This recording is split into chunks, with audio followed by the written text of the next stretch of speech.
and welcome to another episode of Matt Talks Back, episode number 12. This time, this is going to be a fun one, actually. This is something that I've been kind of had my mind on for probably the past decade, maybe a little bit more, even during my radio days. And recently I saw a video that really piqued my interest, so we're going to dive into it today. Darrin Rigo of D Rigo Media joins us on the show. Welcome, my friend.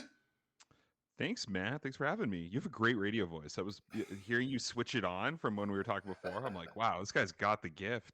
It just happens too. Yeah, it's that old radio. The old radio skill just turns on as soon as you see that little light on the recording camera there. Yeah, man, I've actually been a fan of yours for quite a while. I came across your Substack years ago now. I don't even know how long ago. But I was just very interested in your insights on the city, on how council is kind of planning things and how they're doing things, some of the reasons why we're seeing tax increases. It was just a really interesting insight into the city and how things work. So I kind of wanted to, you were on my list. I don't know if you saw it. I put up a post when I relaunched this podcast. I had about 50 names on it. And you were right in the middle of that bad boy. I'll show you. That's very flattering. Yeah, see that? Yeah. Yeah, there Who you am go. I with in there? Oh my gosh. Yeah. Well, there's good company. Yeah, that's Yeah. amazing. Simon, you, Garth. See, I even put you by the counselors. Isn't that funny? Hey, wow. I don't know if that's a good thing or a bad thing, but I appreciate it. We'll hash that out over the next little while. Now, for people that don't know who you are, you're a Northern BC entrepreneur. You got a flair for photography. You got a side passion, obviously, for city planning, which we're just finding out about here. I've been following you for a while, like I said, on your Substack account where you write about all things PG, some interesting site on city matters. But about a month ago, you went uber viral in a good way as you launched a new YouTube channel called North of Somewhere. And your first video, all on Prince George's urban sprawl, garnered over 30,000 views to date as it outlines some current state of the city and why our tax dollars keep going up with really no end in sight right now. It's not all overspends on capital projects that are the problem. The planning team at City Hall seems to have a vision for the future right now that isn't totally sustainable, and our taxpayers are going to have to continue to feel this pain unless we change course. So, Darrin, you're going to join me today, and we're going to go over your well-thought-out video point by point, and maybe chat about some solutions to the expensive problems that the taxpayer is currently bearing as well. First of all, did you grow up here in PG? No, I grew up in Terrace, actually. That's home. I Gotcha. moved here in 2009 for university. So I attended my degree and then never left. Right, right. Everybody does that up here. You know, it's funny. It was the joke when I was growing up. People that grew up in PG always wanted to get the hell out of here. And then they did as soon as they hit university age. And then, like 4 years later, we all end up coming back and then living here anyway because we realized it was much better than we originally thought. You're kind of the other way around. You came from Terrace, hit up PG, and then went, I'm staying. This is the place. We have a term for that in our friend group. We have had that experience with many of our like good friends who, yeah, they leave and they come back. We call them the boomerangs. Boomerangs, I like it. It's a good name for us, actually. I did it twice. I left twice and ended up back here again, and now I'm just, I realize I was wrong. Prince George is a pretty awesome place to grow up. How did you get into photography and media? Oh man, depends how far back you go, I suppose. I grew up in like kind of a family of photographers. My dad was like a film photographer. He had this like metal, like all metal body Pentax SLR film camera Yeah, that was like just always around growing up. I have a lot of like fond memories of like he would take us to the park and we would do like family photos on a tripod or that kind of thing. And then weirdly enough, like I would say for my kind of like young teen years, my sister was the photographer. She had like right. a little photography business in Calgary, where she lived, and she's like an excellent photographer. Did like a really, I would say like ahead of her time take on like engagements and kind of like really stylish shoots. Right. And then at some point, kind of in my like mid to late teens, I became just like the photographer of my friend group. So we would like make dumb skateboarding videos or snowboarding videos or we had there's a brief stint and some of it's still out there, but we had a YouTube channel that is just like awful to think about and look back on, but it existed, and I was largely the camera guy for a good portion of those. Hmm. And yeah, and then the hobby just kind of came and went, I would say, for the years that followed. I would buy a camera, kind of fall in love with it, and then it would, get stuffed into a closet somewhere. And then at some point, I would say like mid 2017, I kind of just like, I was like, you know what? Like, I love this thing. I always come back to it. I spent some like big boy monies on a real camera, and kind of started taking it more seriously. And I would say that's kind of that was the launch point for where I am right now. Right, right. When did you decide this was going to be a like a career for you and not just a fun little YouTube hobby? Yeah, that's a good question. It doesn't happen all at once. I mean, Yeah, I'll say like the slippery slope of it was like, I think I brought my camera to the farmers market and I posted a few photos on Instagram, and the city was like, "We love those. Can we share them?" And then they shared them, and then like maybe a month later, they reached out and like hired me to like go to the farmers market and just take photos. right, And then that kind of snowballed into like a couple tourism PG things, and then inevitably, I think every photographer kind of has to do their rite of passage in the wedding game. So I did 3 or 4 years of weddings, yeah, and cut my teeth on that grind and made my money, and yeah, and slowly started taking on more corporate work. yeah, At some point during the pandemic, I kind of just like spotted this hole in the market of like, there really was no one doing just like kind of small to medium sized video work in Prince George. There's right, one other company, Six Sigma, yep. who like the owners are really good friends of mine. They've been business mentors and coaches for me. Yeah, I worked And with them like, for years back in my radio days. Really good guys. yeah, Yeah, they're super talented dudes, but like they kind of grew, they expanded beyond the scope, I think, of like what kind of the small medium sized client needs. totally. And and I just like, no one moved into that market. And so yeah, Jason would start kind of like passing me the odd client, being like, "Hey, like we can't do this kind of low level work," and I would just take it, and that was the foundation. And yeah, 5 years later, here I am. That's everything, right? You build up your skills when you're a kid, and then you find a place to turn those into a career later on. And if you can do that, then your hobbies become your career, and you're living a much happier life than most people that are working a job they hate. So yeah, nice little Yeah, path. and I would say, I always like the caveat. It's complicated turning the thing you love into your job. Like, Mm-hmm. I do find myself grabbing my camera way less, like just for fun. And this thing that used to be like full of joy is now like tied up in like clients asking for revisions, and like all that BS that kind of comes with doing it for work. So it's two things at the same time. I'm obviously like so grateful, and I enjoy doing this for work, but there are days where I'm like, I wish this had just been my hobby. Well, that's the thing. When it's a hobby, you can just go out and whatever's fun. You get to just do that next. When you got a client, unfortunately, it's not just fun. Sometimes you have to do what they want to. But yeah, Yeah, no, that's right. I hear what you're saying. I got you there for sure. Now, I've been following your Substack for quite a while. When did you start that up? I think it just passed the 2 year mark in September. So we're 2 years and a month or so. Gotcha. Yeah.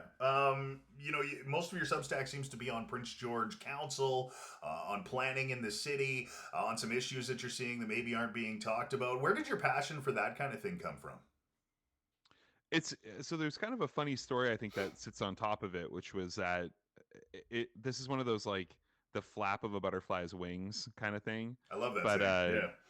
Yeah. yeah, yeah, like in I would say, I don't know, like 2021 era, there was like a little scene of like Prince George Twitter. Like there was like just a good little Yep. group of PG Twitter heads that were just kind of like talking about stuff. And I consider myself like a fairly like leftist politics person, with like a few sort of like weird caveats that I think I struggle to be in a box sometimes. But it was nice. Like, we had this little group on Twitter that would kind of just like talk about stuff, and it wasn't really like a lot of action that came from it or anything, but it just felt nice to kind of have this place to kind of like, where Facebook was felt quite toxic, and like you can't really like publicly have a good conversation on Facebook anymore. It felt like Twitter was like good. Yeah. And then, the flap of the butterfly's wings is Elon Musk buys Twitter and turns it into this weird thing it is now, which is just like, I open it up and I don't know if I'm going to see people dying or like naked people. Like, it's such a different app now. And so the people who I really loved and admired in that like community on Twitter died. It just kind of like bled out over those like initial, I don't know, 6 months that Elon Musk bought it. And I was one of them. I kind of stopped getting what I needed from the app, and I felt myself like kind of recoiling from it the same way that I've felt about like Instagram and Facebook for a while. Yeah. I And think it so happens I with every social media account. I think there's a path. Like initially, every one of them starts as a wonderful community. Every mm-hmm, single freaking one of them. The thing is, 100%. people that are excited about these new communities, they go out and find them. And those are the positive people. Those are the ones that are your the people that blaze the trail and get out there first. So it always starts positive. As soon as it gets popular, that's when your trolls start coming in. And it always 100%. happens. And you also see like, there's the kids that come in first and there's some drama that goes on there. Then you get like those young adults that come in and kind of do their thing in there. And then you get the old people coming in and they don't understand what the hell's going on, and then it becomes a mix of just crap. I think at the end of the day, I know Elon definitely had his angle on that, and I've got my own opinions on what that is. I don't use Twitter much, but I do like that it is a spot for free speech, no matter how you feel about that free speech at the end of the day. Like they say, freedom of speech is about protecting speech you don't like. As much as it is protecting speech that you do. But I think that every social media kind of goes down that path where it all starts out wonderful and everybody's happy and we're all, debating in good faith. It always ends up with trolls coming in, though. That was one of the things that made me really sad about Facebook when it first came out. I was so excited because we were having all these amazing conversations. First time I saw a troll come in where it was obvious they were trying to just piss you off and not have a conversation. I was like, oh no, they're going to ruin the space. I've seen that exact same thing happen now in every platform that's come along. Yeah, I will say it definitely was like it was the bigger thing that happened in my life was like I just kind of pushed away from social media, like you said. I like Twitter was kind of the last place I got kind of a bit of joy out of it, and I kind of just stepped back and I was like, this shit's all just toxic. Like it just Yeah. really does like melt your brain, and you're just like you're scrolling and you're just getting angrier and angrier, Mm-hmm. and then yeah, with Twitter, like it just felt like my old algorithm was very like it was BC politics, and it was like kind of like like lowercase n news, like and then suddenly I was like it was all American news. Like I had like they switched it over to an algorithmic feed, not the people you were following, and like Yeah. I was like, oh, I hate this. So Yeah. anyways, the push away from that, I still enjoyed what that community was, and I enjoyed Mm-hmm. writing about Prince George with like whatever perspective I could lend, which like everyone's got an opinion.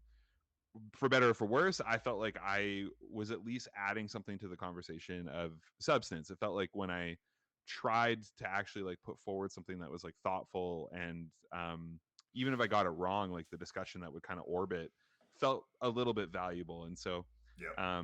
created a Substack and kind of switched it up from just doing like 140 characters to like trying to actually write long form, and it's this great exercise of like really fleshing out an idea, and yeah, I mean, you probably get this from doing like radio as well, like just sitting with your thoughts and trying to like explain them in full is like it's equal parts beautiful and frustrating, and I just enjoyed the experience. Very cool. Yeah, very cool. It's like, yeah, I think you hit on an interesting point there. I don't think the social media platforms ever let you do that anymore. You're not allowed to stay on a single thought for any amount of time because there's 100 different people coming at you and they're all coming at it from a different perspective. So your head spins as you're trying to explain your point because everybody perceives it a different way. I found that what I have to do is you actually have to like really limit who you're talking to at the end of the day, and I'm probably missing a lot of the info out there too. So Substack's nice because you don't have that distraction going on. You can sit there and write your thing, and then people can comment on it afterwards once you got your thought out there, I guess, too. Is Yeah, there a community on Substack of like a Prince George community or a Northern BC community, or not really yet? I would say it's getting there. Like Andrew Kuryata, He's who great. is a CBC reporter Yeah. here, or now I think he's kind of up in a bit of a manager editor role, Mm-hmm. but he built a bit of a community with he would just do these kind of like news recap substacks where he would just Yeah. try to grab all of the sort of like northern BC stories that were out in the ether, and put them in one place. And he built, I think, like the engine that eventually kind of powered what I'm doing, Cool. because he was like a really valuable partner in sharing what I would write in those early days. And so we would kind of like get our audience a bit blended, I would say. And then the secondary home that I've found kind of just an interesting community is actually Reddit. Yeah. It's an interesting place because like I find the people who are a part of my Substack are usually just, they're largely in agreement. Like there's definitely some dissent in the comments, and usually it's like quite respectful, Mhm. and I've come to really enjoy like who shows up in the comments, even like people who I disagree with, or just, yeah, maybe don't see the issue the same way. Yeah. Reddit is just like sort of, it's like a little toxic. It's like a little because people still have like usernames, like you're not yourself on Reddit, so there's Yeah. an anonymous thing there. But I actually I get a lot of value out of those comments because they push me outside of my like little lefty bubble. Yep. And so among the sort of just like people who are like, let's kill the freaking homeless people, who, like that kind of trolley thing, there actually are like reasonable, I would say, like centrist or like right leaning takes that like I think like aggressively shove me Yep. to take them seriously and to try to engage with that Yep. side of the discourse. And I've gotten a lot. I gotten a lot from talking with them, and I think a lot of them have like joined my Substack, even though we largely don't see the world the same way. Yeah, I love that, man. I grew up in media, and I had some amazing mentors. Ben Meisner, I've talked about many times on this show, was probably one of my best. Him and Mike Woodworth. Uh, Ben, I think the best lesson he ever taught me, and I'm sorry to anybody that follows regularly. I've told this story before, but I'll tell it one more time. The best lesson he ever taught me one day, there was a guy that came in, a homeless guy, a little crazy, ranting and raving, had a big backpack. I had no idea what the hell was in that bad boy, so I was a little worried about this guy. And he wanted to speak to Ben Meisner. I was working the front desk at the time. It was my job to keep people away from Ben, you know, during and after his show because things often got heated. Mm. Ben came out of his studio as this was going on, and he walked right out to the guy and he said, "Matt, I got this." And I said, "Are you sure, Ben?" And he said, "Yep, no problem." And so he took him over to the copy machine and he let this guy rant away for about 10 minutes about his problem. It turns out he had an issue with the government. They weren't paying his whatever his check was that he was supposed to be getting, and he wanted Ben to help him. Ben got the info out of him in that 10 minutes about what was going on, and every time the guy got a little crazy, Ben would calm him down and then, get back to the story again. After that guy left, I went to Ben and I said, "I'm sorry, Ben. Like, I didn't mean to let that guy through." And he grabbed onto my shoulders and he said, "Matt, I'm going to tell you something right now, and you better remember this." He said, "Everybody that you encounter in life has something to teach you. It's up to you to actually sit down and get the message." He said, "You're not always going to be able to do it. You're not going to be able to get the message from everybody you meet. But if you can calm down for a second and get past some of the crazy," he said, "you're going to find something in that too." I love And that. Yeah. it's great, right? It doesn't matter, man. Everybody's got some perceptions and they've been through some things that they can teach us with if you just Yeah. want to sit down and sometimes get through the crazy a little bit too. So I like that point you made. Yeah, it echoes something. It's funny, like I don't know if you've had this experience in some version or another, but like the older I get, the like kind of nonsense BS that my dad used to say becomes like quite true for me, and Mhm. I am left with this like, I'm like, oh fuck, he was right about a lot of this. And Right? my dad is he's like a power lifter. He's a bodybuilder. He's Yeah. kind of like a Hulk Hogan looking guy. Never really left the 70s. And he, whenever like anything bad or shitty or hard would happen, he would always just say, and it, like as a kid, as a teenager, it's so frustrating, but he would say, "It's all exercise, man. Just reps in the gym." And I find as I'm getting older, when I even like when I encounter these people, or kind of have to like engage with stuff I disagree with or whatever, it's like it is just like reps in the gym. You're just training this muscle. For me, the muscle is like being open to this idea of discourse, and ideally like healthy discourse. I think Mhm. that's where things get a little squirrely for me, is like when people just call me like some like lib snowflake idiot cuck, like Yeah. it gets a little bit hard to like be like, oh, okay, there's something valuable here to have in this discourse. But when it's just like a respectful person who's like, "I think you got this wrong, dude," and I'm like, "Okay, let's get into it then," that's a really valuable like bicep curl to get into. 100%. That's something that I've really been a part of here in the last 5 years. Is I want to have hard conversations. You and I do not politically align in just what you're saying right now. I'm a centrist leaning right. Is how I land at the end of the day. Used to be very left, extremely left. So I've got an interesting perception there. But I want to talk to people that I absolutely disagree with. I think I think there's a line in the sand where it goes from a valuable conversation into something that is toxic and not valuable at all. And that's when ad hom attacks come in.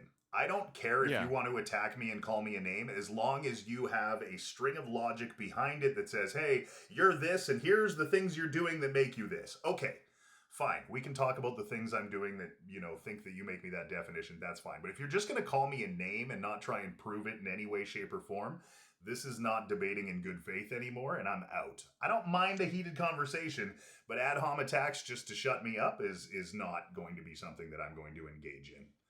Yeah, Or I think that's spot on. I think you and I probably see it exactly the same way. I have this other line of like, I also like, I am interested in talking to people who have kindness in their heart. Like and I find that's like a weird one for people. Like sometimes when I'm like, dude, like if your solution to me is like we're gonna lock everyone in a stainless steel box and we're just gonna like I'm like and even if you're kind of saying it without calling me a name, or I'm like, you and I don't have a ton to talk about here, to be honest. Like I am interested in discourse and I am interested in hearing a solution to these problems, but if it is like just completely without empathy and it is like completely without kindness, I'm like, we don't have much to talk about, to be honest. So that's my other line in the sand is there are some people in this world who are just like truly unkind and unempathetic, and I like, again, with all of these things we've been saying about like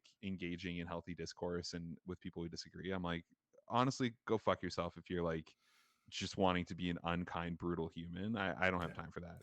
it's lazy thinking too. Whenever anybody comes up with a brutal solution like that, it's lazy thinking and it's black and white thinking anyway. It's not useful. Yeah, lazy is a great word. That's yeah. I actually I will adopt that word. It's lazy thinking, 100%. Yeah, I call it weak minds. The world's full of weak minds right now. It's people that can't contend with somebody, maybe going against their stance. They're not even able to. And this is what I find. A lot of people are, I call them headline readers. They read a headline. They've never thought the thing through completely themselves, and then they just spout it off. Ask them 2 questions about that bad boy, and they have no idea what the hell they're talking about either. So there's Yeah, no yeah. discourse with those people. Yeah. That's I think also a side effect of what we were talking about earlier is like uh, being immersed in the creation of these things and then engaging with people who just read the headlines. Yeah. That is probably my most frustrating interaction is like when one of my newsletters ends up on Reddit or whatever, and you go into the comments and someone's like, this guy wants to just like give housing to the guy who burnt down Crossroads. I'm like, what the fuck? No, I don't want that at all. Like, lock that dude up. No, I'm saying like, go read. Like it's a 3-minute read. The Substack literally gives you how long it estimates it'll take you to read, and I keep them between 3 and 5 minutes. And I'm like, brother, if you do not have 3 to 5 minutes to at least like understand what I've said before coming after me, then like we're good. We don't have to talk about this. You can also see when people are triggered in their communication with you online. And when somebody's Yeah. triggered, they're not communicating with you anymore. Now they're trying to hurt you. That is their only goal in this conversation, is now to hurt you. So it's like, okay, you're triggered. I'll give you a day. Maybe we can try this again later. But no, I hear you. I hear you. All right, let's why don't we, boy, we went much longer there than I expected to, but that was a great convo. I love that one. Let's dive into your video here. I just kind of want to watch it with you, and then I'll ask you some questions as we go through it and just kind of highlight a few things that you dive into, if you're cool with that. Yeah, sounds good. All right, here we go. This is Prince George, BC. And like many cities in Canada, it has a really big problem. It isn't the cold winters or this strange giant logman who welcomes you into the town on the highway. It's a sneakier one. One of those hidden in plain sight problems that's really hard to see if you don't know what to look for. But if you look closely, you'll see it in the half-empty parking lots surrounding every store and every shopping center. It's in the subdivisions at the edge of the city, stretching further and further into the forest. It's a quiet problem, and it's slowly bleeding our city dry. And that problem has a name. It's urban sprawl. For decades, we've treated growth as something measured in square footage and new cul-de-sacs. More roads, more subdivisions, more strip malls. We counted all of these as wins, as signs of a city on the rise. And these things do look like progress. This is a growth strategy that, yes, has grown the physical size of the city, but it has completely inverted a much more important statistic, our density. Our city, by its own measurements, is completely outpaced by the other comparable municipalities in the province. We have far too few people living in far too large of a land area. Sprawl, at its most simple definition, is when cities spread outward into low-density, car-dependent subdivisions instead of growing inward with more compact and walkable neighborhoods.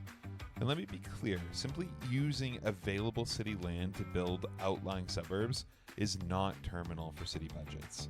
It's when cities like PG begin relying heavily on new development dollars to pay for existing maintenance of the ever-expanding suburbs that you find yourself in what's called the growth Ponzi scheme. Let me explain that.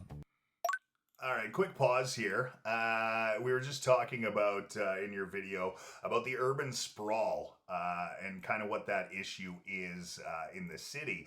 Now, it kind of makes you wonder, when did this urban sprawl idea first really take hold in Prince George? Now, the heart has always kind of been its little own community up there in the north. When I was a kid, I lived up in on like North Kelly Road up there, and everybody still kind of focused on the downtown when we were doing, our errands and to be social as well. That's where all the pubs were. That's where all the restaurants and things were too. But then the 90s came along, and suddenly College Heights has its big box project that began up there. It's like we started building a third small city up in College Heights there as well. Is that kind of where this really began to be a problem, or was the heart a problem in the 60s too? Did we screw this up right from the beginning way back then? So there's going to be some spoilers in here for the next video. You've asked the right question of where this discussion goes. The answer is it goes back pretty far. As best I can tell, I think 1968 was, I think, like the first divergence of like, they had a pretty critical decision to make whether to focus at the time, and I think this is still a good measurement. They just called it retail square footage. So how Right. many like square feet are committed to retail in a given sort of area, or square kilometerage might be a better way to think about it now. Yeah. And at the time, the wrestling match was, do we develop Parkwood Plaza and Spruceland? And I think that was 1968 or 1969. And it's funny, there's actually like documented discourse where they were like, if we do develop these Spruceland and Parkwood, this probably won't work out well for downtown Prince George. And so at the time, and this is such a funny like relic of what they thought solutions would be, they wanted to have an elevated monorail that connected downtown to Spruceland to Parkwood. Right. It's all written down. It's called the Centrum Plan. It's fascinating to like read through how they were like, okay, if we do these, there needs to be rapid transit between downtown and these developments, because downtown is going to like really lose steam. Boy, did we screw that up. We got some of the Yeah. worst transit in BC. Yeah, and again, that was like just the beginning. Parkwood used to be just like, I think it was like 1,200 square. It was like a house. Yeah. This is before the Bay. This was like just kind of the London Drugs Plaza area there, Yeah. and before the theater. And so you can kind of fast forward again. I want to say the next time they kind of looked at it was like 77. I might be getting this wrong, but they kind of were like, oh geez, we kind of fucked up, like, oh god, we got these two developments and it's not like downtown's kind of bleeding a little bit. We should probably stop. And then Parkwood Plaza gets wind that the city is planning on basically turning Third Avenue into like a covered mall, Right. and it's going to be like an $80 million project, which back then that's Massive. insane. Even Yeah. by this era, it's a huge amount of money. And Parkwood Plaza basically is like, well, if you guys do that, we're gonna like just push the gas on developing Parkwood Plaza, and we're gonna like just completely overcome whatever you silly downtown people do. And so there's this like referendum held where they're like, should we emphasize downtown, or should we like just kind of let Parkwood do its thing, because that's private money. The downtown development would have been public dollars. Right. And the city at the time votes heavily in favor of doing downtown. They're like, we don't want Parkwood Plaza. There's this whole political snafu that comes out. Again, this plays out over like 7 or 8 years, 2 election cycles, where all the city councilors who supported the downtown development are voted out, largely because of like kind of, you can kind of read between the lines, I think. Sorry, this is a lot of conjecture based on what you can read. Go ahead. But it kind of like, they kind of just Parkwood Plaza like really lobbies to have these people removed. And so the downtown development doesn't happen. They develop the Parkwood Plaza expansion project into the bay and all those little shopping areas around there. And then totally aside, this also happens in this era. They developed the Hart Shopping Center, Yeah. that shopping area, where again, like the all urban planning experts at the time, the consultants who were paid to write reports, were like, "Don't do this. You shouldn't do this." Right. That They was did it. 1970. Hart Mall was put in, right? Yeah, yeah, and so not only did they kind of give up the goose on connecting Parkwood Plaza, Spruceland, and downtown, not only did they not follow through on their plan to like make Third a more attractive like hub of retail space, they also throw down this gigantic plaza out in the heart that just moves more retail space outside of downtown. And so again, I don't have the numbers in front of me. The next video I do will have this kind of laid out more clearly, but by the end of like I want to say like 78, downtown only holds like 30% of the total retail space in Prince George. It's like nothing. Wow. So this started so long before we ever really started diving into this being an issue with the public then. This is so before they even started the big box thing up in College Heights in the 90s, we were 12 years into this issue. Yeah, yeah, and again, it is like, you could say it's funny. You can also say it's heartbreaking. That like Gotta laugh. yeah, you really do, because we're stuck with it. You just have these planning experts and consultants who are like on record, like written down, being like, guys, if you push forward with this, like downtown is gonna really struggle, and like the businesses and just the vibe downtown not gonna be good if we keep doing this. And at every junction when Prince George had the opportunity, again, we're talking about all these like shopping things, but also like we put the university up on the hill, and like Mhm. all of these decisions where if just one of them put Walmart downtown, Yep. like we could have swung it at least somewhat. There was But it's such like, a fight for the university to be downtown, and that would have revitalized everything. You know, you could have yeah, taken out some of those old shitty buildings that we built back in the 50s and 60s. You could have turned that into a massive spot down there that would have been new and would have been fully developed, that we didn't pay for, that's paid for by a developer. And then we yeah, would have had, exactly what you're talking about, less urban sprawl down there and more people going into the downtown area. But I remember when that went down, the political snafu that happened with that too. And then nobody talks about the road up there either that kept falling away still over and over happening. again. Still happening. They're still Yeah, having yeah. issues with that. The university is inch by inch sliding off that hill. Like it Yeah. is. Yeah, and it's funny, like this is on UNBC's website. There's this great quote. I think it's Jeffrey Weller, the guy the library is named after. It really came down to like his decision. Again, I'm like glossing over like tons of Of more course. specifics, Yeah. but there's this like great quote where he's like, I do think the view of the city is like what will sell. He really just rests on this idea that like the view of the city and the forest is like the thing that we should decide this on, Right. and doesn't factor in, like, again, all of these like economists and like basically everyone in the city being like, I think that's a bad idea, we shouldn't do it. Well, I mean, just you put your students that far outside of the city, and now they got to take buses and stuff to get down to resources in the city too. Like, we created another city with our university outside of the heart and College Heights, and it's like, what the hell are we doing here, guys? Yeah. Yeah, it's nuts. And again, like those initial phases of the university, there was supposed to be shopping up there within the Yeah. first like 15 years. Like that was part of the like, okay, if we do this, we got to do it right. Yeah. And then at every instance, you can see these things where like the city, it's both administration and council, but they like choose the decision, and then kind of all the hard minutia that comes after that would maybe make it okay, or like maybe make it like not as bad as it got. They Yeah. don't do any of it. And so it's like we develop Parkwood and Spruceland, we don't connect it to downtown. We say, okay, if Parkwood's going to expand, we need to like make downtown more attractive. We don't We do don't it. do that. It's nuts.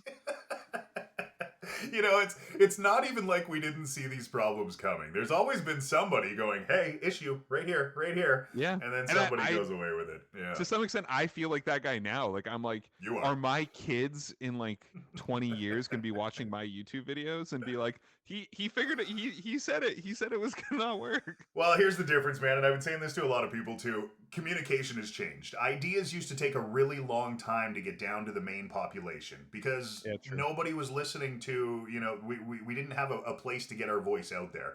Now we do with things exactly like this. So I'm hoping that conversations like this bring some more clarity and at the end of the day, maybe get us pointed a little bit more in the right direction. Let's keep going with your video, though. This is really interesting. Here we go. When you build a new subdivision of single-family homes, particularly at the edge of the city, it requires new infrastructure: roads, lights, sewer, water, utilities, etc. This initial installation is, mostly, paid for by the developer of the new subdivision. This is where it feels like a win for the city, a new neighborhood, bought and paid for. But the ongoing cost of that, once installed, that's owned by the city, the taxpayers. We pay for that. Water mains that might break, road maintenance, snow plowing, line painting. This cost is borne by the city forever. So yes, these new subdivisions do provide an initial injection of cash to the city via the developer that pays for those initial costs. And as well, adding a new taxpayer base to an area that previously did not have taxpayers. This feels like a win. But on average, the lifetime cost of adding that new subdivision will outpace the injection of new tax dollars. Now, the reason they call this a Ponzi scheme is that these cumulative subdivision costs begin to add up exponentially over the years. And like all pyramid schemes or Ponzi schemes, the system will break down if the growth begins to slow too much. Now, this is... Quick pause here, too. You made an interesting point there as well. That I think we should hit on here too. We're actually seeing this lack of planning for infrastructure really hit home right now. You mentioned that it looks like a win. You got a developer building a brand new development for us, more taxpayers, all is well, right? But we're seeing that those numbers didn't bear out without even doing the math here. I don't know if you've seen what council's talking about lately, but their new idea is a stormwater tax. One of their ideas to put this in is to measure a roof size and then tax the residents on the square footage of their roofs, thinking like, oh, when it rains, this is how much rain comes off of it and then goes down into the storm drain. The problem is, though, like these infrastructure failures, they should be taken care of by our regular taxes. This should be planned out so far in advance that you guys don't need extra money to do this. You know that the stormwater drains only have a 25, 30-year lifespan. So there should be a fund somewhere where you guys are putting yearly amounts into this to make sure that it doesn't hit the taxpayer at the end of the day. So right there, it's already coming out, and it's showing like this city plan is not sustainable. Am I right on my angle here, do you think?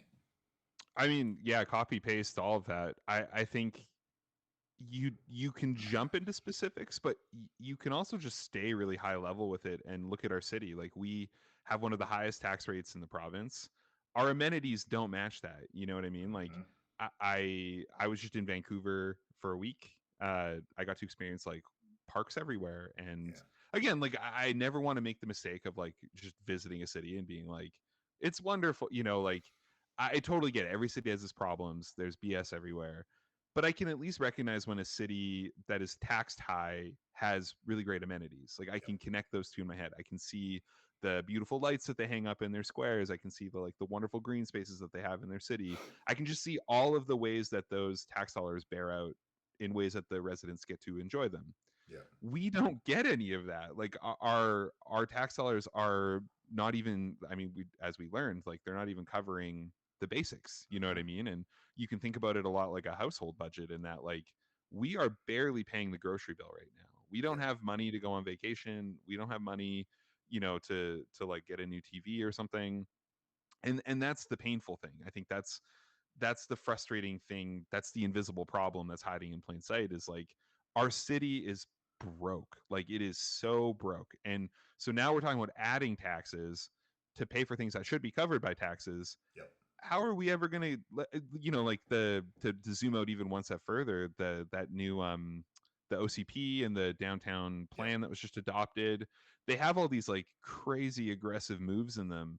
You look at Simon Yu's plan, which again didn't get passed, but it's like he wants to dynamite Connaught Hill and put an IMAX theater in, and like have an elevated, SkyTrain track that runs from the IMAX to the heart. Like, I'm like, oh, great, man, you drew a pretty picture, but like, we can't pay for any of this, And even the super modest one that got passed, the Plan 2 or whatever, I'm like looking at it, being like, awesome, pretty picture, dude. Yeah.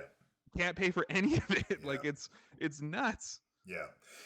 Something that really bugs me too, and something I've been chatting with Brian Skaken about, with Kyle about too, and with Corey Ramsey about too. Some of them seem to be online with it, some of them don't. One thing that happened and got totally brushed under the carpet during the pandemic was we found out about a deal that Colin Kinsley and his council put together back when they were in power. It was a land use deal with Porteous, BC. We got rent off of that land use deal for the entire term, and then at the end of it, they had an option to purchase that land. They did. We got about 37 million, something like that, out of that deal. Unfortunately, that money all went into saving our asses from the underground parking debacle, and could have been a plus for the city, but was not. So when that went down, I went, we're a land-rich city. We should be looking for more of these deals. I mean, we're in the north. We're the hub of the north. Fortis BC, BC Hydro. All of these different companies need land, sometimes for short periods of time, sometimes for long periods of time.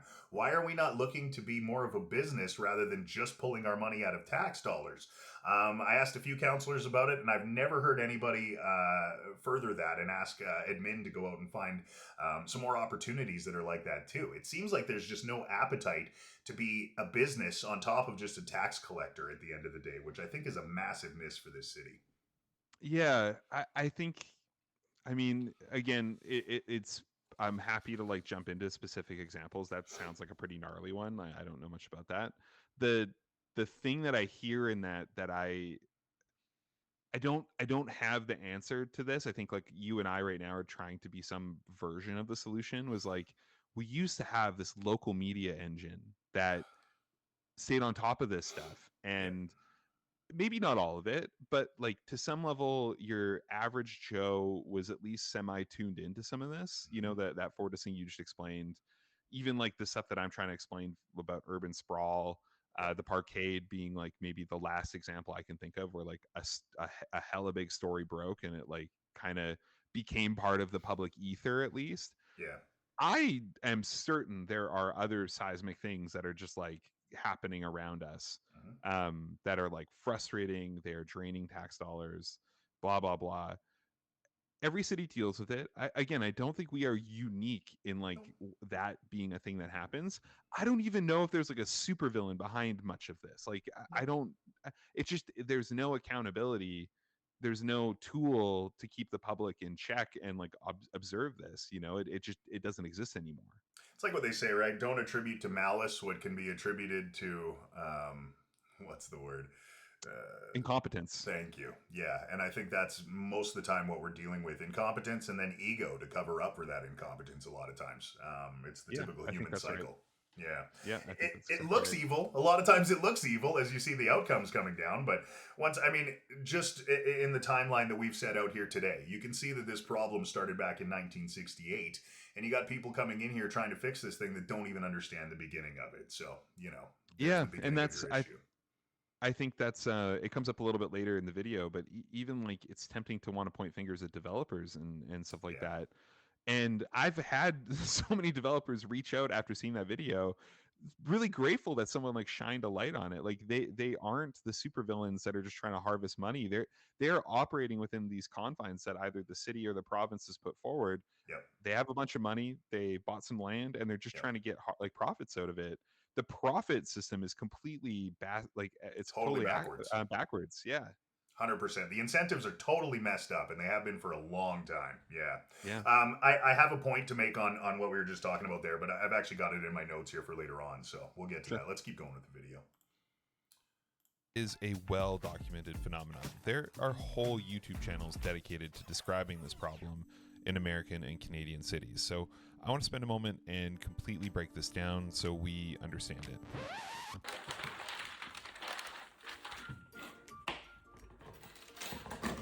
Okay, so I want to spend a bit of extra time on this because this is the whole point of the video. Over here, we have money coming into the city, and over here, we have time. This is years. Boom. And so as we've been talking about, a growing city is going to see money go up over time. This is consistent with what we know of development growth. And during this time, as we've talked about, developers are going to be paying for the roads and the utilities and the subdivisions. They're paying for that, as well as the fact that taxpayers are being added in new subdivisions. But then, as we just covered, after all of this is done, the developers stop paying for this, and those costs are passed off to the city. Growth is going to begin to slow here. And if growth slows too much, you're going to start to see this happen, where the cost of maintaining that growth, those roads, subdivisions, utilities, is actually going to eat into the city budget. This is where the profit stops. And during this time, you start to see things like roads breaking down. You're going to start to see things like water mains and utilities breaking. You're going to start to have snow plowing and line painting costs add up. Now, as all of that's breaking down, the city can still pay for that by adding development. This is kind of what we're seeing now, right? You can pay for the existing infrastructure failure by adding new development. But as we know, those costs can come due. And so you start to see something that looks a little bit like this. Now, this right here is the problem. This is what this video is about, and this is where you get stuck if you keep developing at the edge of the city instead of using dense infill. Anyways, that was a really big long ramble. That's probably a separate video for another time. The point I'm trying to make is that this is the scary part. This is where I fear Prince George is or is getting close to, where we're using new development dollars to pay for failing infrastructure.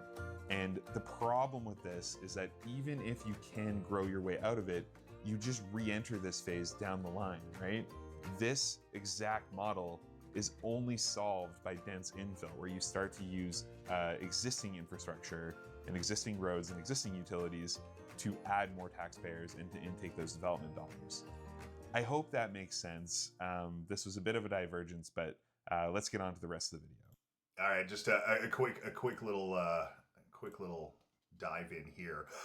Sure. One thing I just want to talk about developers too, and once again, they're not the villains, they're not the evil guys on this, but I think this comes down to the city and to our bylaws and how they're setting these contracts up at the end of the day too. One thing I know, like in Red Deer, when a developer does a new development in Alberta, in their contract, they have to do things like build a baseball field. They're in charge of taking care of infrastructure over here, or being a part of this massive park we're doing as well. Like they're always contracted to be a part of some other part of the city development. That way, they're not just in to get their dollars and get the heck out and then leave you with whatever is left over. I feel like, and I don't know enough to show numbers and stuff on this too, but I feel like maybe our city should be a little bit harder on their contracts for development. There's a lot to develop up here and a lot of money to be made. I think these companies would still sign on that dotted line if they had to build a couple more things that would make, this urban sprawl maybe a little bit more, what's the word? Palatable, easier to work. Does that make sense at all? Yeah, I mean, there's kind of two sides you can think about it. It's what can they give us? And I think you just provided a great example of like how can we get a bit more for our land and for kind of the dollars that they're gonna make from us. Like how can we kind of get a bit more out of that? The other side is like what can we do for them to incentivize the right things as well? Totally. And the thing I've heard since this video came out and just the discussions I've had with a few developers and people who are in the industry who have just like wanted to talk is the bureaucracy around getting developments through our city, like permitting, land use, all of that stuff is a nightmare. It's really challenging, and especially when it comes down to like dense, like just if you think of like the one in the video, like the Nechako, whatever it's called, that is an example, one that like for the most part kind of gets through relatively easy from what I understand. This is all anecdotal, but there's a few developers I talked to who were trying to get some version of either like a 4 or 5 story or just row housing, like walk-ups, shared wall housing. And then the whole debacle too that kind of came out through the Citizen, and I've written about it as well, is the trailer park, the modular home park out in the heart here. The minute you start to bring dense housing into it, like a million walls go up. Yeah, there was one developer who, I think I can say this anecdotally, like basically said they've developed in Toronto, Edmonton, Calgary.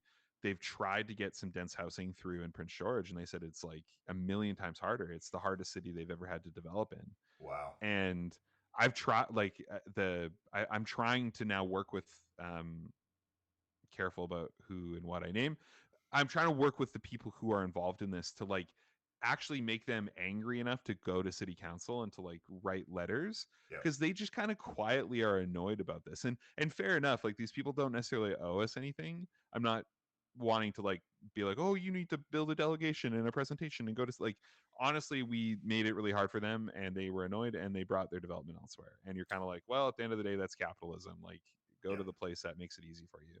But that's like something we should know, you know, like that's something that like ideally like CBC or like a real journalist, not just me, like would discover and be able to sort of like capture and weaponize for some kind of change.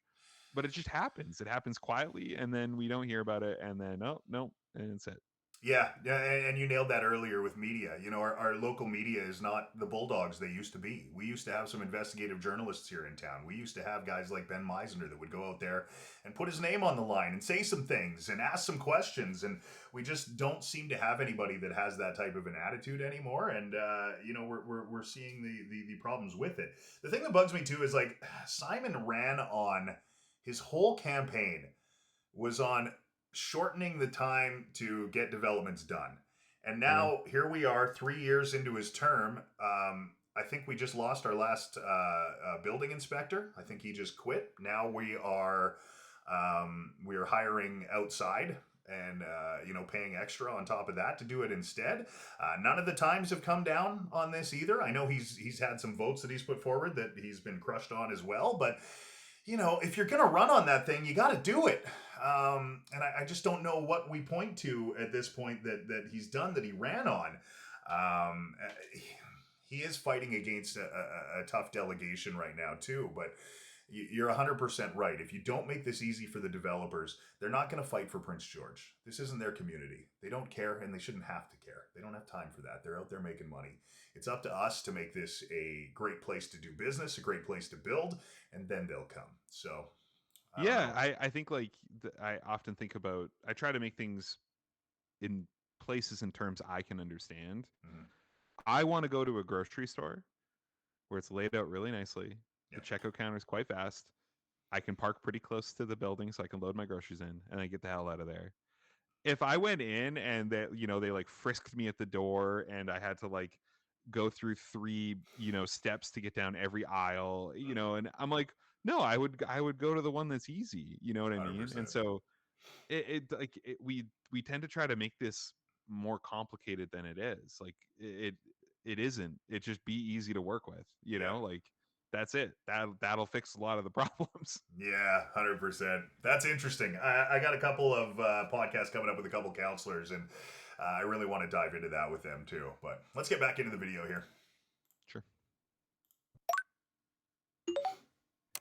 In 2022, the approved road rehabilitation capital budget for Prince George was $5.5 million. In 2024, that grew to $6.7 million. It's worth acknowledging that there are many pressures on road maintenance costs: inflation, higher snowfall years, etc. Sprawl is not the only contributor to that number going up. In a 2023 report, city staff acknowledged the structural nature of this problem, with labor costs and material costs going up by 25 to 50% in some cases. To me, this is not an either-or scenario.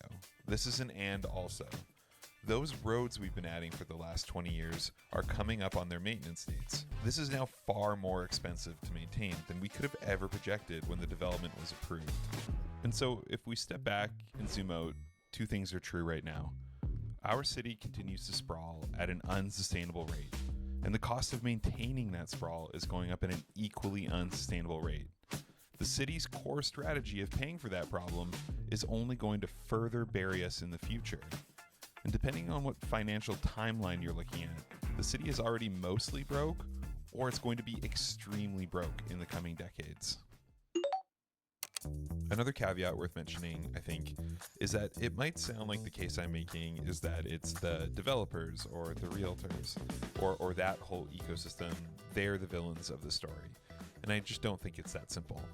Broadly speaking, most developers are just looking to maximize their profits and take on low levels of risk when choosing what kinds of developments to invest in.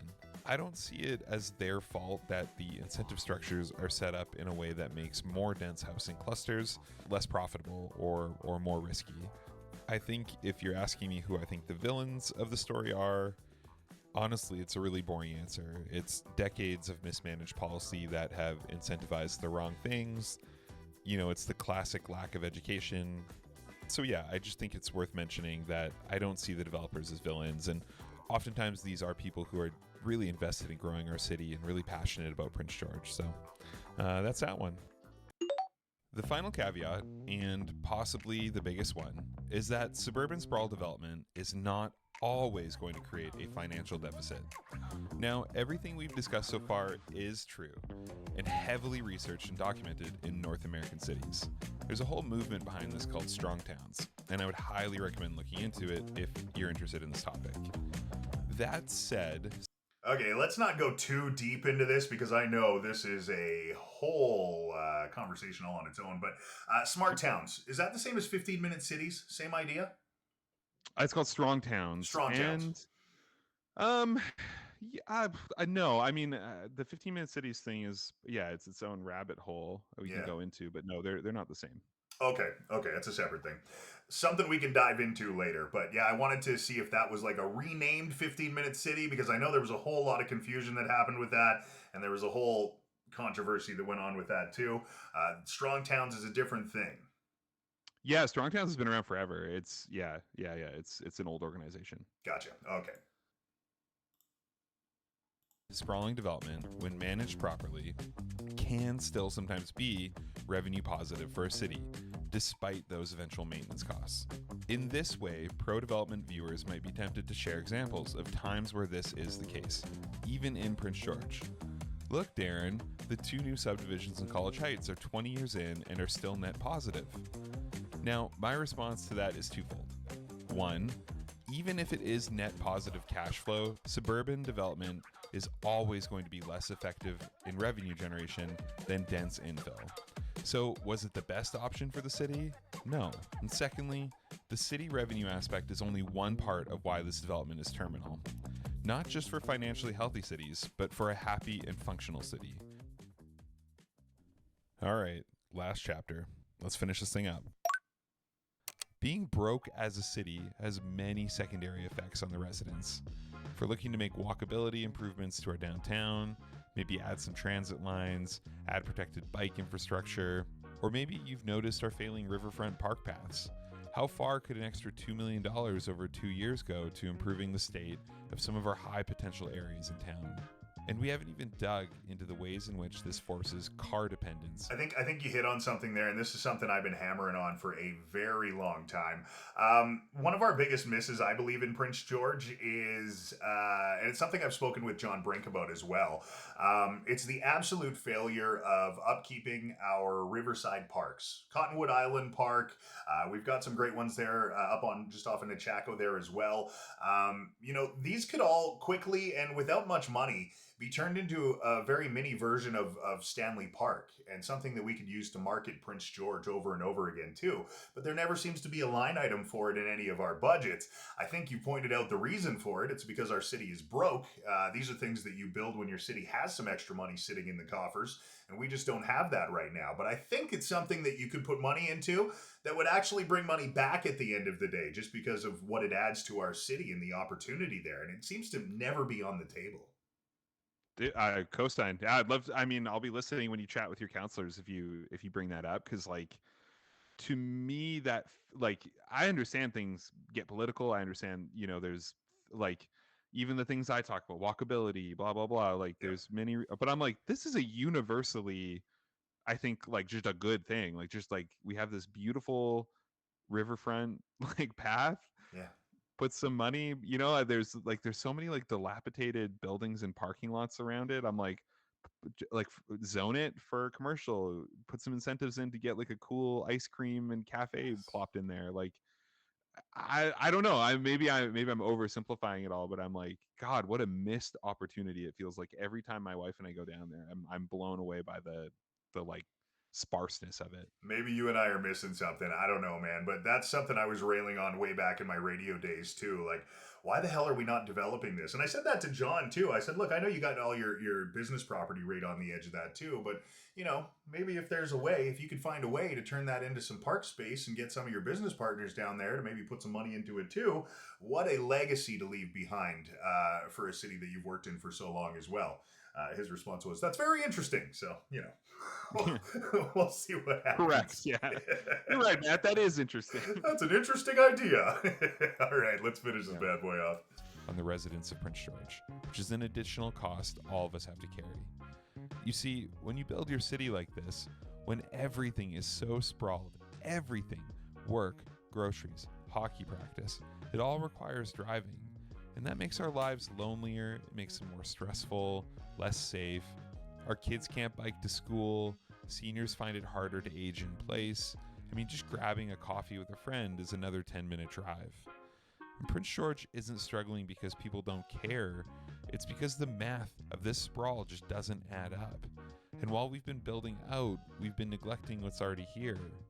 Our downtown, the riverfront, core neighborhoods built on a human scale. And trust me, I get it. You might be watching this and thinking that the current problems facing Prince George are pretty far afield of this whole urban sprawl thing. Did 2 more subdivisions in the heart cause someone to burn down a beloved local brewery last month? No, of course not.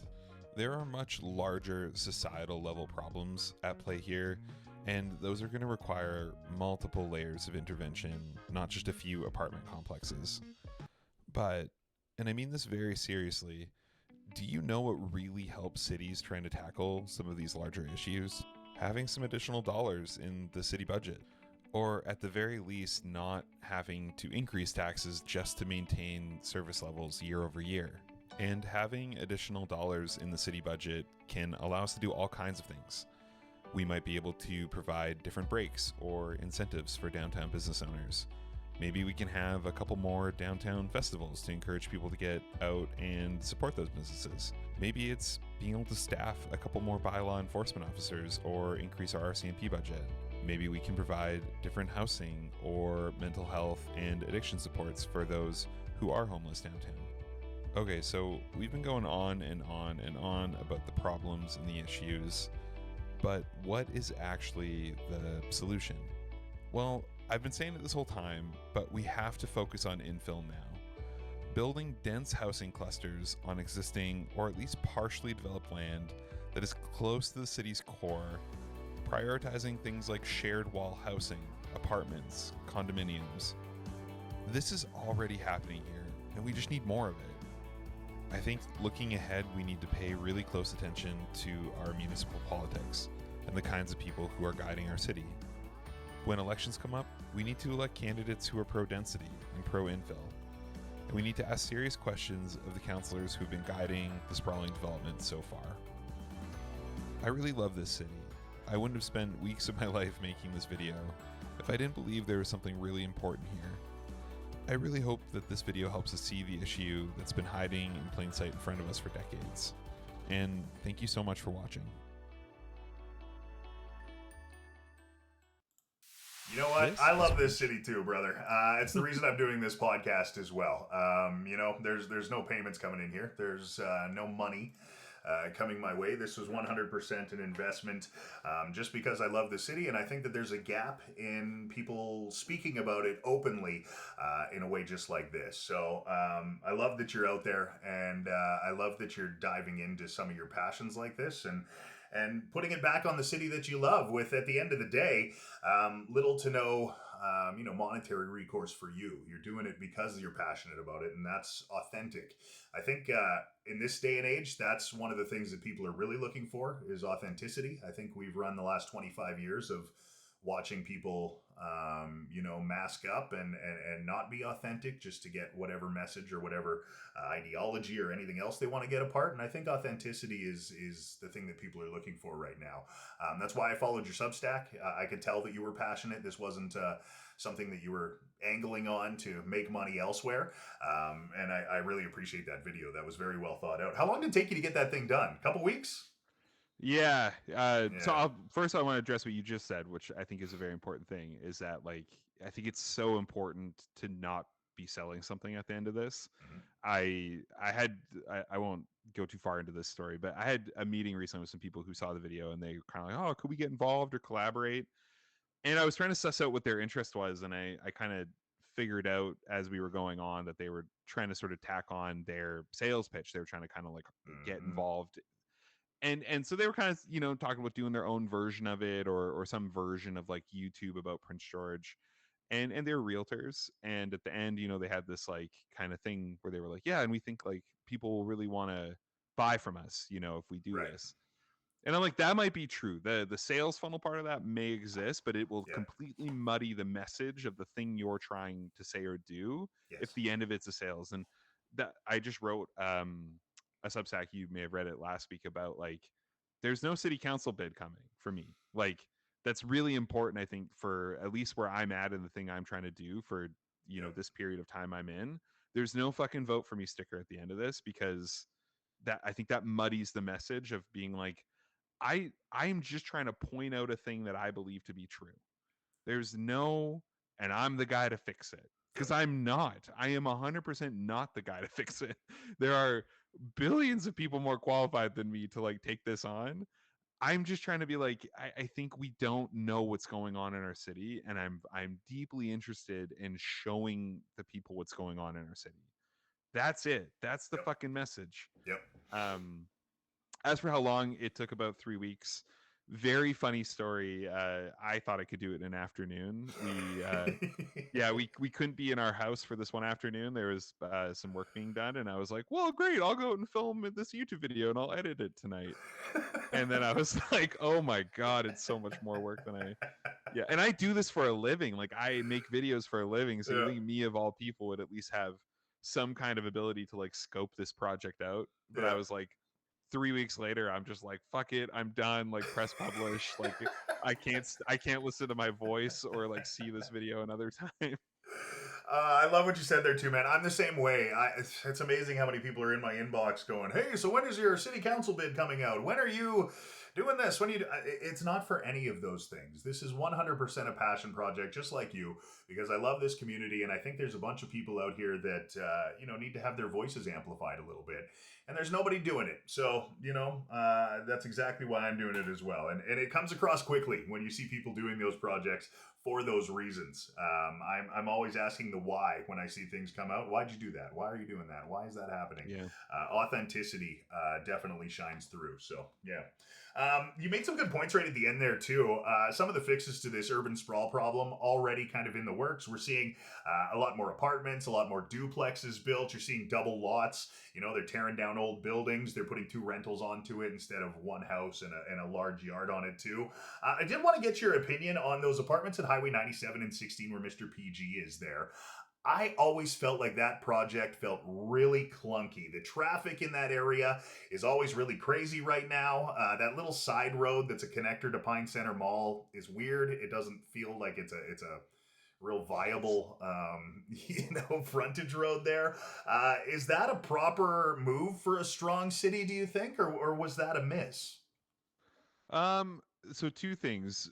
In the current state of things, I say rule 1, all housing is good housing. Like Right. we are in a housing crisis, and Yeah. the price of housing has been doing this for a long freaking time. It's going straight up. So the only thing that we know that relieves upward pressure is supply. So Yeah. I tend to just take the side of like, if I see dense housing going in that isn't like McMansion 120 or $1.2 million homes, Yeah. I tend to just be like, okay, good. Like I'm happy to see that. And honestly, like I'm okay seeing some of those developments go in, because there may be some empty nester boomers who are looking to like move into their mansion, or a family that has been living in like a house like mine, you know, like just a $350,000 home that is needing to upsize. Like Yeah. that may exist. And so I'm like, I'm all for just adding housing stock. Right. The next level, if you do the like the meme of the like the little brain and then like the galaxy brain, Yeah. the galaxy brain is like, yes, we just need to be dense, adding dense housing on existing infrastructure. So Mhm. I don't look at the one by Mr. PG as like totally harebrained. I have driven around it enough times to be like, I think it was quite like not thought through, like the traffic patterns, and I Yeah. might want to have some conversations with the traffic engineer who like thought that those weird turnoffs work and the way you come in into those parking lots. But Yeah. Like, how the as hell do far you get as, to Montana? Has anybody figured that out?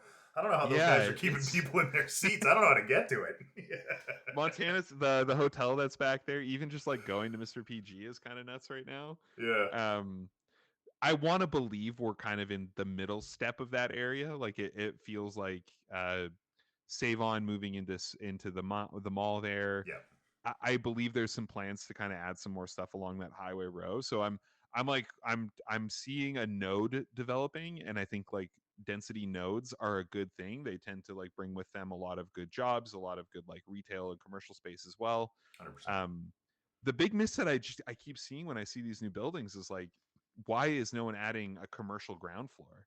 So why do those Yes. buildings not have like even just one of them have like a cafe, you know, a little like walk up grocery store or like a fruit market, or I don't even know, put a Pizza Hut in. I don't care. Like just a little bit more thought into like moving some of that commercial space in, I think can do a lot for those little nodes. I And we thought they just were going to don't do see. that with the downtown condos. That just never really happened, though. That's unfortunate because that would have been a great spot for a couple of little shops in there.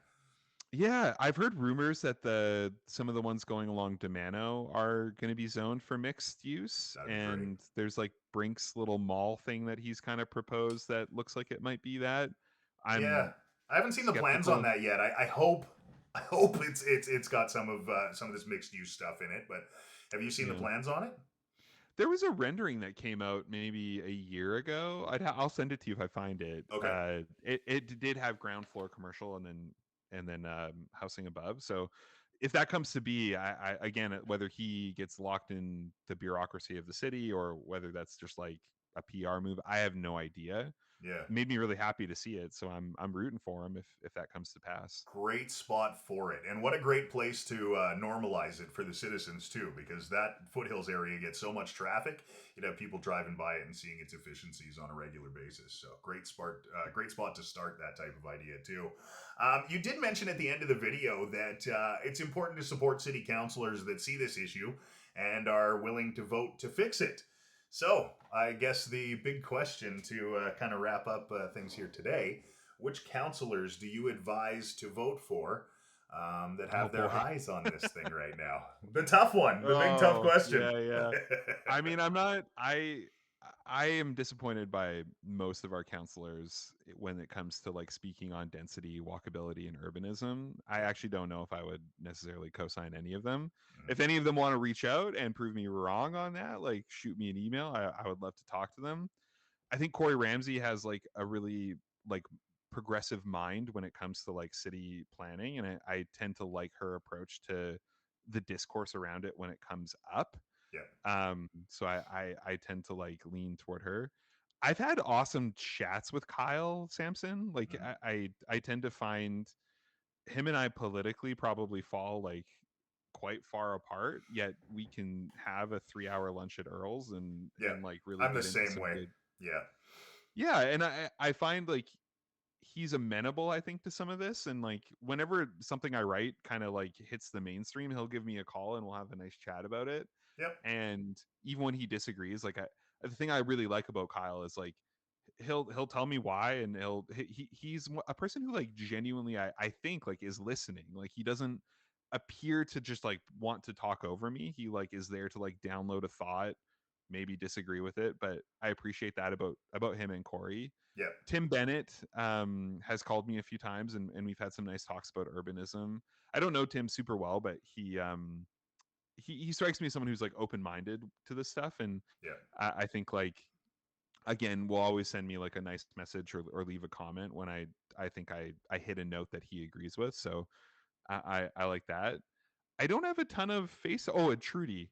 Trudy is a huge like urbanism strong towns person. Yeah, Again, kind of a funny player in the conversation because I don't know if Trudy and I agree on much else, but like when it comes to urbanism and like strong towns and like she's leading a hell of a charge about like how do we move some of these like vacant storefronts that are downtown, like how do we yeah, incentivize those. So I find myself like, again, maybe not agreeing with her on much else, but I'm like she's very open-minded to urbanism, and so that's been kind of cool.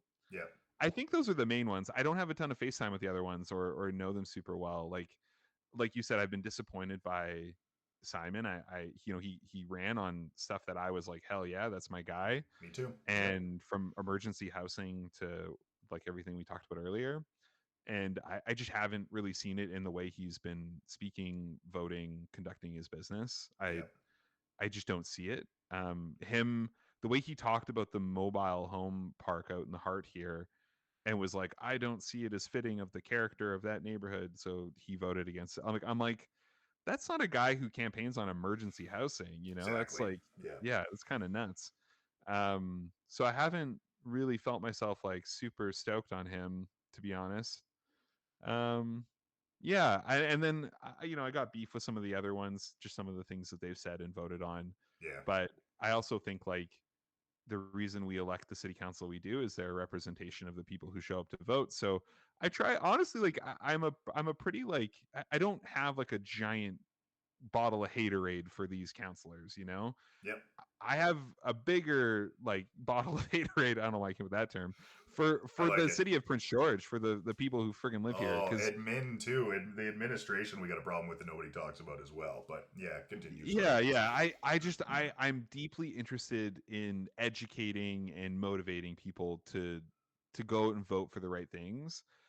I think the fear I had, the big spur to make this video, and the fear I have is we are barreling toward an election next year that is going to be a single issue election. It's going to be about safety and crime downtown, Yep. and that's a fine issue. That's something we should, every counselor should have something they need to say about it.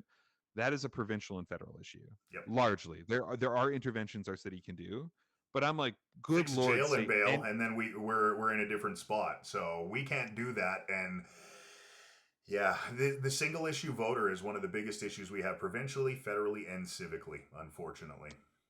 yeah, and I'm really scared, honestly, that like whatever counselor can go up there and say like we got to do something about these homeless drug people, that person's going to win. And Yep. I'm like, okay, like give me anything else. What do you think about like walkable sidewalks downtown? What do you think about Yeah. like how we fix the way that we've broke the development structure of like retail space away Yeah. from downtown? Say anything else. Like, good lord, have a platform. And then the other thing I need is Prince George to pay attention to that. Like, I want Yes. them to care as much about that shit as they do about the open drug use and the crime and the fires and everything. Like, That's right. I need everyone to hold space in their heads for all of this, not just one thing.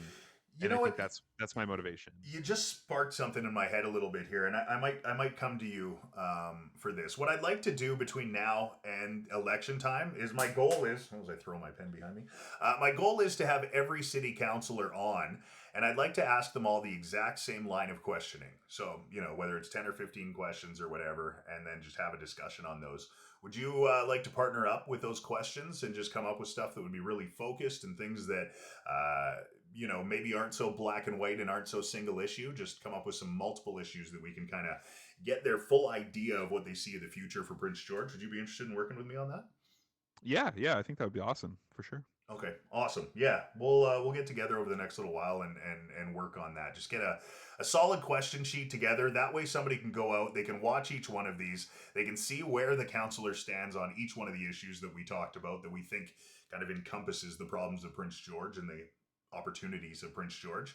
And then I think it'll give our residents maybe a better perception and some more info going into this vote. I think a lot of it lands on our media. they're voting on the info they have, and it's not a whole freaking lot right now. I see Chris Well Stern said. out there right now saying all these crazy things like he's gonna go in and he's just gonna fire people in city admin. Well, you can't do that, man. You got union Yeah. workers and stuff in there. Like, you're just saying crazy shit.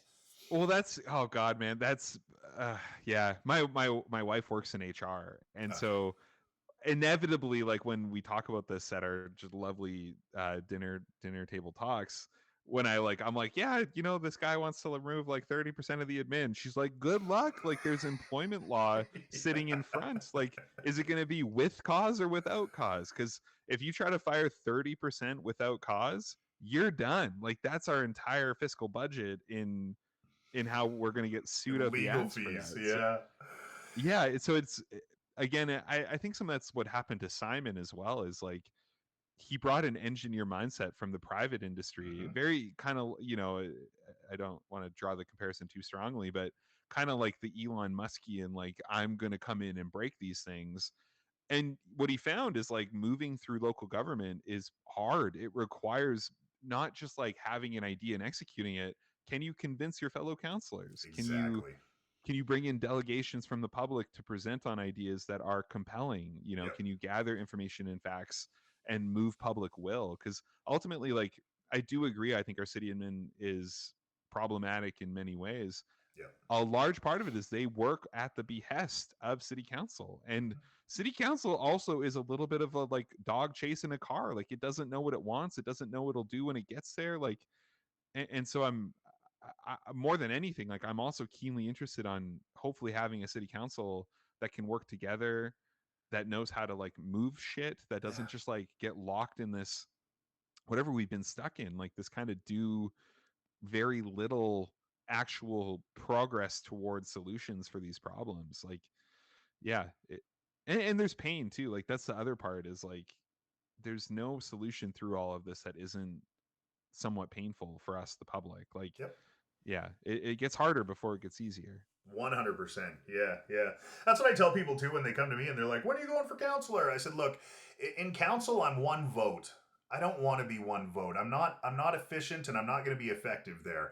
But I can be Yeah. a voice. I'm a good voice and I'm good at talking to people. So why don't I just help perception at the bottom level, and then we put in people that can do the politics thing and are good at that at the end of the day." Yeah, I'm like, you want me to read a 40-page report every 2 weeks? No, dude, I'm not that guy. Like, Yeah. I will make my little YouTube videos and I'll write my little newsletter, and I think I can do more for like at least educating the public and building, I hate this term, but like building awareness of some of this. Like, Yeah. I do really believe that, like, the urban sprawl video is such a good example. Like, I had teachers reaching out saying that their high school class kids had seen the video and they had questions about urbanism Hmm. because they saw Prince George in a YouTube video about urbanism. I'm like, that's the solve, Thank dude. you. Like, yeah, Yeah. yeah. I'm like, we're doing it. That's the miss here, is like to just think the only way through this is to become elected.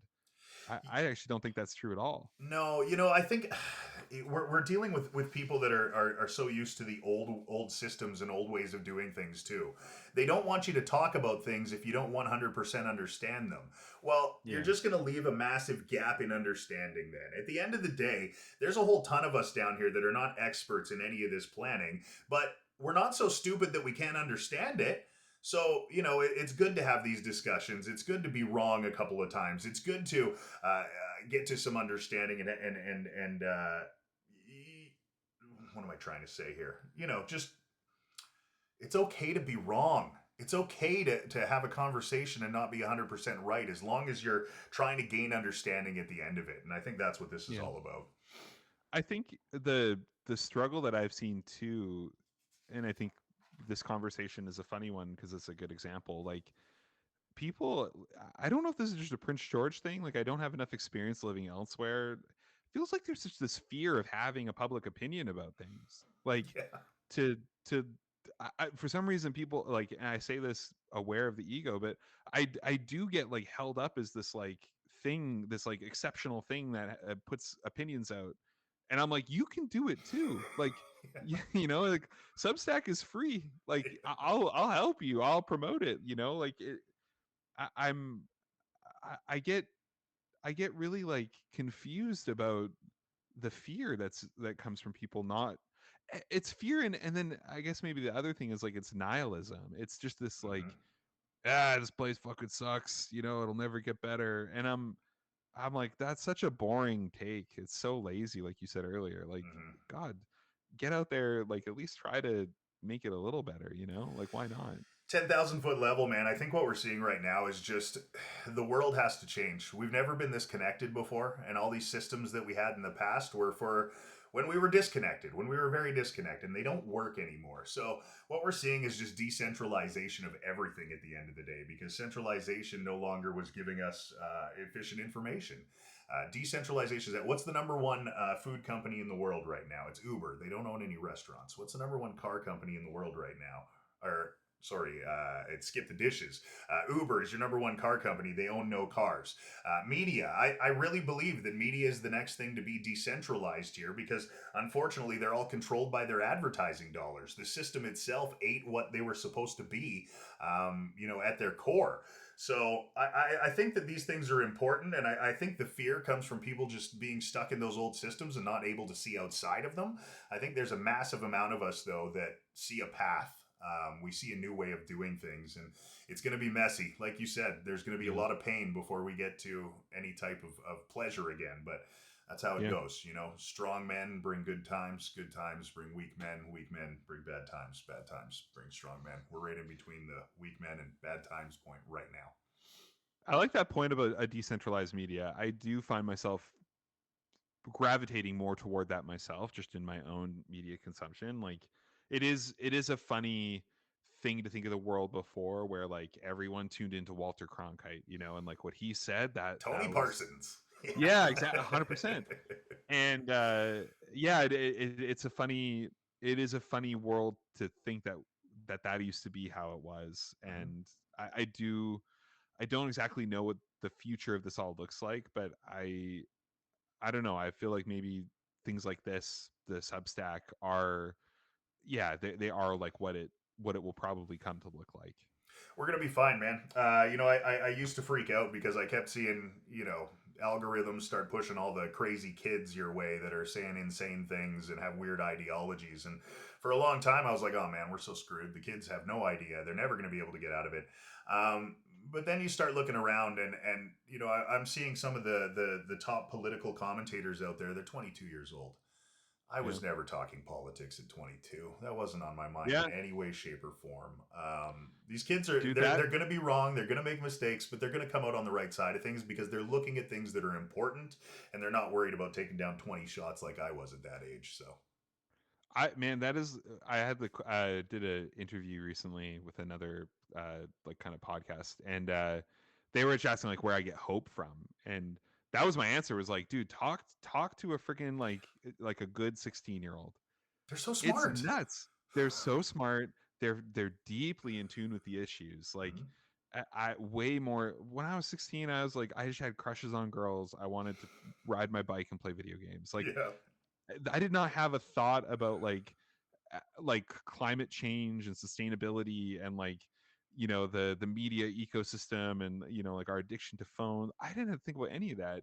And when I talk to these kids now, I'm like, oh my god, they're so empathetic and like thoughtful about the Mhm. future of this planet. And I'm like, I think we just need to die. Like, Yeah. I think like my maybe like my generation. And yeah, like I think I saw this funny, have you ever watched Subway takes on TikTok? Has that ever No. shown up? No. It's just dude who rides the subway and people share their hot takes with him. It's quite funny. But one person's hot take was like, millennials and like young Gen X, we're gonna be great old people. And we've been stuck with like really crappy old people. That's And true. he's like you talk to old people and like they just long for the good old days where they could like beat up a blind kid or something. And Yeah. and like he's like, I think when the millennials get to be old people, they're going to be really great old people.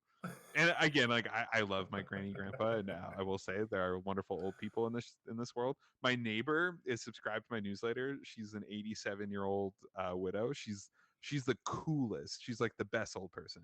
Yeah. But I do think, like, when I talk to kids and I think about like as my generation becomes old people, I do think like we're gonna have a bit of a richer conversation about the planet and the world. 100%. Yeah. Well, and like we said, it's old systems. My parents, my grandparents, your parents, your grandparents, they're all tied to those old systems. When a 22-year-old starts coming along and telling them that, hey, maybe your old system doesn't work, yeah, there's going to be a fight. Yeah. That person grew up in that. That's all they ever knew. They can't even think outside of that. That's not possible for them. So you're right. Unfortunately, for much of this to go away, some of those old ideals just have to go away themselves. So it is what it is. This is a great convo, man. I really enjoyed this. I see you've got your channel up. Your first video, 30,000 views. That's a hell of a start. YouTube's not an easy place to get that type of groundwork going. So, feel free to reach out anytime you got a new project going on. I'd love to do this again if you'd like to. I think it's valuable to go through and just ask a couple of questions and get further clarification on stuff like this and just get it to a new audience. So the channel's always open to you, man. Really appreciate you taking time to chat with me today. Thanks, buddy. I say the same thing to you. I appreciate everything you do. I'm a fan, and I appreciate you inviting me on. So thank you. Hell yeah. All right, man. Have a good one. Okay, sweet brother. Take care.